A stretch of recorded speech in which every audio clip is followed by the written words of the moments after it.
Hi friends, ఈరోజు cough సిరప్తో dosa వేశాను. ఎందుకంటే మా బ్రదర్కి 2 days నుంచి బాగా దగ్గొస్తుంది.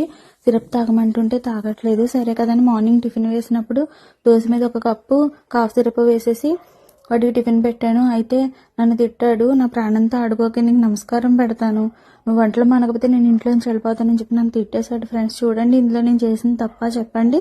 వాడి హెల్త్ కోసమే కదా అలా చేశాను. సిరప్ తాగమంటే తాగట్లేదు. అదేదో దోశ మీద వేస్తే తినేస్తాడు కదా, దగ్గు తగ్గుతుంది కదా అని అలా చేశాను. ఇది తప్ప?